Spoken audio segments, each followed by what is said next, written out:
Doubt clearing session की आज की इस वीडियो में आप सभी का स्वागत है। यूं तो मैंने कई सारे डाउट्स आपके क्लियर किए हैं इंग्लिश ग्रामर से रिलेटेड या स्पोकन इंग्लिश से रिलेटेड, और वो सभी वीडियोस कहां पर हैं?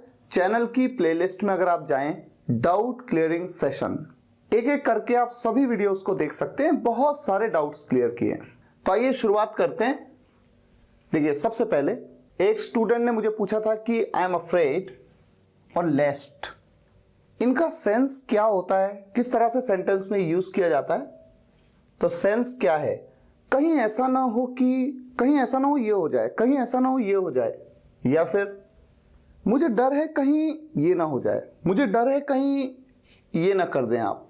इस तरह के सेंस में आप उन दोनों का यूज करते हैं, लेकिन यूज करने में थोड़ा सा फर्क होता है। आपके सामने देखिए, यहां पर 5 सेंटेंस है।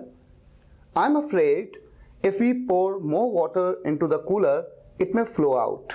I'm afraid कहीं ऐसा ना हो कि अगर हम पोर करें, पोर यानी कि डालें, ज्यादा पानी डालें कूलर में, it may flow out, बाहर बह सकता है, फ्लो कर सकता है, आउट, है ना। ये सेंटेंस का सेंस है। तो कहीं ऐसा ना हो कि अगर, या फिर मुझे डर है कहीं अगर हम ज्यादा पानी कूलर में डालें तो वो बाहर निकल सकता है। तो इस तरह से आपने आई एम अफ्रेड का यूज किया। आप हमेशा ये पाएंगे कि आई एम अफ्रेड का यूज आप सेंटेंस की शुरुआत में करते हैं। ये देखिए, हो रहा है ना शुरुआत में, ये देखिए। और लेस्ट का यूज सेंटेंस में एज अ कंजंक्शन बीच में हो रहा है ना। एक क्लॉज ये है, इनको मिला रहा है। दूसरा सेंटेंस, मुझे डर है you may fail the exam, I am afraid you may fail the exam. आप एग्जाम में फेल हो सकते हैं, यानी कि हो सकते हैं, यानी कि मुझे डर है कि कहीं आप एग्जाम में फेल ना हो जाएं, यही सेंस है। I am afraid he may see us together, मुझे डर है वो हमें एक साथ देख सकता है, ही मे सी अस टुगेदर, मुझे डर है। या फिर कहीं ऐसा ना हो कि वो हमें एक साथ देख ले। अगर ये सेंटेंस बनाना है, कहीं ऐसा ना हो कि हमें एक साथ देख ले, I am afraid he may see us together. तो आई एम अफ्रेड का यूज शुरुआत में कि कहीं ऐसा ना हो जाए, कुछ हो ना जाए। और अब देखिए ये सेंटेंस, लेस्ट वाले सेंटेंसेस में आप पहले ये बताते हैं कि कुछ किया जाए या ना किया जाए। अगर कुछ किया गया या नहीं किया गया तो कहीं ऐसा ना हो कि फिर ये हो जाए, ऐसे बताया जाता है। ये करो या मत करो तो उसका कॉन्सिक्वेंस ये होगा, हो सकता है ना। डर है कहीं ऐसा ना हो। डोंट पोर मोर वाटर, ज्यादा पानी मत डालो, कहीं ऐसा ना हो, क्या डर है, कहीं ऐसा ना हो इट शुड फ्लो आउट, वो बाहर निकल जाए। और हमेशा याद रखना है, जहां पर भी लेस्ट आ गया ना, उसके बाद वाला जो क्लॉज है उसमें हमेशा आपको शुड का यूज करना है एज अ वर्ब। इसी तरह से इस सेंटेंस में देखिए, लेट्स नॉट गो देयर, चलो वहां नहीं जाते हैं, कहीं ऐसा ना हो ही मे सी अस टुगेदर। बताइए यहां पर कोई गलती आपको नजर आ रही? जैसा मैंने आपसे क्या कहा कि जब भी लेस्ट आएगा उसके बाद वाले क्लॉज में हमेशा शुड का यूज किया जाएगा। तो मे का यूज नहीं कर सकते ना आप, क्या यूज करेंगे? शुड का। लेकिन यहां पर ये नहीं कि चाहिए का सेंस आ रहा, चाहिए का सेंस नहीं आ रहा है, लेकिन यूज हमेशा शुड का होगा।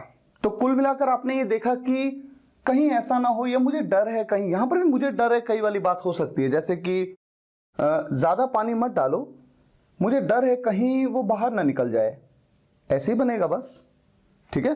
तो वर्डिंग्स में मत जाइए, सेंस पे जाइए कि वहां पर कुछ डर है, कहीं ऐसा ना हो, मुझे लगता है कि ऐसा करने से ऐसा हो जाएगा, इस तरह से हो जाएगा। इसके लिए आपको लेस्ट या आई एम अफ्रेड का यूज करना है। अब हम बढ़ते हैं अगले डाउट पे। कई स्टूडेंट्स के मन में ये डाउट होता है कि मे बी ये एक साथ आते हैं या फिर अलग अलग वर्ड्स हैं। तो मैं आपको ये बता दूं कि ये दोनों ही सही है। यहां पर अगर आप देखें तो ये दो अलग अलग वर्ड्स हैं, और यहां पर एक सिंगल वर्ड है मे बी। ये एक एडवर्ब है, ये तो एक एडवर्ब है, ठीक है। और ये देखिए, ये तो मॉडल वर्ब है मे, जिसका यूज पॉसिबिलिटी के लिए किया जाता है। और बी, ये यहां पर as a main verb use होती है सेंटेंस में, मे बी। सेंस क्या आता है? हो सकता है या फिर शायद। अच्छा, समझने वाली बात ये कि मान लीजिए कोई आपसे पूछे कि आज बस आएगी, आज बस आएगी, और आप आंसर करें हो सकता है या फिर शायद, तो बात तो लगभग लगभग एक जैसी है ना, मीनिंग तो एग्जैक्ट बन रहा है। हाँ, लेकिन इन दोनों के यूज में फर्क होता है। और एक चीज है, शायद के लिए तो आप परहैप्स या प्रोबेबली का भी यूज करते हैं, तो जिस तरह से आप परहैप्स या प्रोबेबली का यूज सेंटेंस में करते हैं, आप मे बी का यूज कर सकते हैं, यानी कि सिंगल एक वर्ड का। अब जैसे कि यहां पर देखिए, may be he is your well wisher, हो सकता है या शायद वो आपका वेल विशर है। अब यहां पर आप देख सकते हैं सेंटेंस की मेन वर्ब तो ये है, मे यहां पर एज अ वर्ब तो नहीं है ना, तो जब मे और बी अलग अलग आता है तभी तो मे एज अ वर्ब होती है। जब मे बी एक साथ आया तो ये क्या है, ये तो एक एडवर्ब है। सेंटेंस नंबर 2 देखिए, may be he doesn't know about your incredible work, शायद वो आपके अविश्वसनीय कार्य के बारे में नहीं जानता है। तो प्रेजेंट इंडेफिनिट टेंस में है ये सेंटेंस, आप ये नहीं कह सकते कि मॉडल वर्ब का सेंटेंस है क्योंकि यहां पर मे आ रहा है, नहीं, ये तो एक वर्ड है जो कि एक एडवर्ब है, मे बी। अच्छा, एक स्टूडेंट ने बहुत ही इंटरेस्टिंग सा क्वेश्चन पूछा कि मे बी का यूज शुरुआत में ही करना है या बीच में भी कर सकते हैं। आप कहीं पे भी करें। He may be has no idea about digital marketing, उसे शायद कोई आइडिया नहीं है डिजिटल मार्केटिंग का, ऐसे भी बोल सकते हैं। मे बी को शुरुआत में भी यूज कर सकते हैं, maybe he has no idea about digital marketing, शायद उसे डिजिटल मार्केटिंग का कोई आइडिया नहीं है। जब आप हिंदी में बोलते हैं तो भी तो शायद को कभी आप शुरुआत में बोल देते हैं, कभी बीच में, कहीं पे भी बोल देते हैं। देखिए, जैसे कि मैं ये भी तो कह सकता हूं ना, he has maybe no idea about digital marketing, he has पहले तो ये आया, उसके बाद मे बी ये अंदर घुस गया, he has maybe no idea about digital marketing. तो शुरुआत में भी बोल सकते हैं, बीच में भी बोल सकते हैं, जैसा आप हिंदी में बोल सकते हैं बिल्कुल उस तरह से आप इंग्लिश में भी बोल सकते हैं। अब सेंटेंस नंबर 4 में my dad may be at home right now, ये सेंटेंस एक मॉडल वर्ब का सेंटेंस है। यहां पर मे का use as a modal verb हो रहा है और सेंटेंस की मेन वर्ब है बी। मेरे पापा हो सकते हैं घर पर, मेरे पापा घर पर हो सकते हैं इस समय। अच्छा, यहां पर देखिए, he may be waiting for the bus, यहां पर मे बी, इसका सेंस केवल ये नहीं है कि हो सकता का ही सेंस है, जैसे यहां पर आ रहा था हो सकता है, लेकिन यहां पर जरूरी नहीं है हो सकता है ही हम बोलें। क्यों? इस सेंटेंस का मतलब क्या निकलता है, शायद वो बस का इंतजार कर रहा होगा, यह कर रहा है या होगा, बात तो एक ही है। शायद वो बस का इंतजार कर रहा है या फिर शायद वो बस का इंतजार कर रहा होगा, बात बिल्कुल सेम है। ये बात मैंने मॉडल वर्ब्स के लेसन में एक वीडियो में आपको बताया भी है। विल जो होता है, विल, ये तो गागेगी के लिए आप यूज करते हैं। जब आप आ जाते हैं शायद पे तो मे या माइट का यूज कर लेते हैं, और जब आप बिल्कुल कंफर्म होते हैं किसी चीज के लिए तो मस्ट का यूज करते हैं। आप इस वीडियो को जरूर देखिएगा तो आपको बहुत क्लियर हो जाएगा मे का यूज।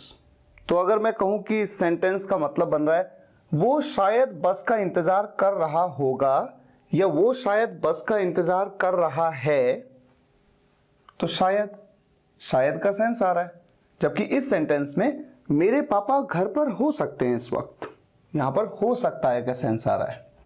तो सब यूज करने पे, आप जितना यूज करते जाते हैं आपको एक्सपीरियंस होता है, तो आपको पता लग जाता है कि यहां पर सेंटेंस में कैसे यूज किया जाए। पर हाँ, इतना जरूर है, इज आ रहा है, डज आ रहा है, ऐसे सेंटेंसेस में तो मे एज अ मॉडल वर्ब तो आ ही नहीं सकता। तो ऐसे में हमेशा क्या आ गया, मे बी। और मे बी क्या है, ये अपने आप में एक वर्ड है जो कि एक एडवर्ब है। अब हम आगे बढ़ते हैं। एक स्टूडेंट ने मुझे ये 2 सेंटेंस भेजे, ये और ये, और कहा कि सर इन दोनों सेंटेंसेस में कौन सा सेंटेंस सही है। यहां पर है टू हैव, यहां पर हैविंग, यहां पर लाइफ लॉन्ग एक सिंगल वर्ड है, ये कंपाउंड वर्ड है जहां पर हाइफन का यूज किया गया है। ठीक है, मीनिंग की अगर हम बात करें तो सेंटेंस का मीनिंग क्या है, इस तरह का एक घर होना, होना। पास होने के लिए तो आप हैव का यूज करते हैं ना, चाहे हैविंग बोलो चाहे टू हैव बोलो। एक घर होना, इस तरह का एक घर होना अपने पास है मेरा लाइफ लॉन्ग डिजायर, मेरा जीवन भर का आजीवन एक डिजायर है, एक चाह है, एक इच्छा है। तो सबसे पहले बात तो मैं यहां पर आपको क्लियर कर दूं, डिजायर जो कि एक नाउन है, संज्ञा है, ठीक है, इससे तुरंत पहले आया और उसके बारे में बताया। मेरी डिजायर है, लेकिन मेरी डिजायर तो है पर कैसी डिजायर है? लाइफ लॉन्ग डिजायर है। तो ये एक एडजेक्टिव है, ये बिल्कुल क्लियर होना चाहिए। अगर आपको ग्रामर आती है सही से तो आप समझ सकते हैं ये एक एडजेक्टिव है। हमेशा याद रखें ये कंपाउंड वर्ड है, और कंपाउंड वर्ड में दो वर्ड्स हैं, इनको देखो आप, दो या तीन भी होते हैं, जैसे mother in law, father in law, हमेशा हाइफन का यूज किया जाता है। या फिर इस वर्ड को आप ऐसे यूज कर सकते हैं एक सिंगल वर्ड की तरह, लेकिन आप कभी भी यहां पर स्पेस नहीं दे सकते, आप अलग अलग दो वर्ड नहीं मान सकते। और अगर मानेंगे ऐसे में आपको हाइफन का यूज करना है। तो कुल मिलाकर ये दोनों तरीके से लिखा गया सही है। हाँ, अगर ऐसे लिख दिया जाए लाइफ लॉन्ग, लाइफ स्पेस, यहां पर स्पेस दे दें लॉन्ग, तो ये गलत हो जाएगा, स्पेस नहीं देना है। तो ये दोनों तो बिल्कुल सही है। अब बात करते हैं सेंटेंसेस की। हमेशा याद रखिए टू हैव, इसको कहा जाता है infinitive form, infinitive, infinitive form, और ING form as a gerund, ठीक है। ये नाउन है, नाउन है ये, लेकिन इन्फिनिटिव है और ये जेरंड है। किसी वर्ब से पहले टू का यूज करके एज अ नाउन यूज किया गया, किसी वर्ब के साथ आईएनजी यूज करके एज अ जेरंड यूज किया गया। इसके बारे में डिटेल में मैंने आपको इन्फिनिटिव और जेरंड के वीडियोस में बताया, तो डिटेल में नहीं जाऊंगा, लेकिन ये दोनों सेंटेंसेस बिल्कुल सही हैं। यानी कि हमेशा याद रखिए, एक नियम अपने दिमाग में फिट कर लीजिए कि अगर आपका सब्जेक्ट, सेंटेंस का जब भी सब्जेक्ट आप देखते हैं, अगर आपके सब्जेक्ट में कोई वर्ब आ रही है, क्योंकि सब्जेक्ट क्या हो सकता है, या तो नाउन हो सकता है, या प्रोनाउन हो सकता है, या फिर इन्फिनिटिव हो सकता है, या फिर जेरंड। तो अगर कोई भी वर्ब आएगी, कोई भी वर्ब, तो या तो उससे पहले टू लगा दीजिए, उसे इन्फिनिटिव बना दीजिए, तो वो एक नाउन बन गया, या फिर उसके साथ आईएनजी लगा दीजिए और उसे एक जेरंड बना दीजिए। इसी तरह से आप सब्जेक्ट में किसी भी वर्ब को यूज करेंगे। जैसे यहां पर भी टू बी हियर, यहां होना आपके साथ है क्या? नो शॉर्ट ऑफ मिरेकल, किसी चमत्कार से कम नहीं है। तो किसी चमत्कार से कम नहीं है, इसके लिए आप याद रखना, ये फ्रेज आपको याद रहना चाहिए, नो शॉर्ट ऑफ मिरेकल। और किसी चमत्कार से कम नहीं है, इसके लिए एक और फ्रेज आप यूज कर सकते हैं, nothing less than a miracle. मैंने ये दो अलग अलग क्यों लिखे हैं? ताकि आपको थोड़ा सा नॉलेज हो जाए कि हाँ, इस तरह से भी कह सकते हैं, इस तरह से भी कह सकते हैं, कोई फर्क नहीं है। अच्छा, जहां तक बात है सेंटेंस की, तो मैंने आपको बताया कोई भी वर्ब आ जाए उससे पहले या तो टू लगा दीजिए, इन्फिनिटिव फॉर्म में यूज करिए एज अ नाउन, या फिर उसके साथ आईएनजी लगा दीजिए, एज अ जेरंड यूज करिए, एज अ जेरंड। जेरंड क्या है? अपने आप में नाउन तो है, जेरंड का मतलब क्या होता है? क्रियावाचक संज्ञा। रीड से पहले या तो टू लगा दूं या फिर आईएनजी लगा दूं, बात एक ही है। सेंटेंस दोनों तरीके से बन सकता है। To read newspaper is my daily routine, या फिर reading newspaper is my daily routine. अब इसके बाद मैं आपके सामने एक सेंटेंस रखता हूं, देखते हैं कि आप में से कितने स्टूडेंट्स सही आंसर दे पाते हैं। सेंटेंस आपके सामने है, इस सेंटेंस के एंड में क्वेश्चन मार्क लगेगा या नहीं लगेगा, ये आज का क्वेश्चन है।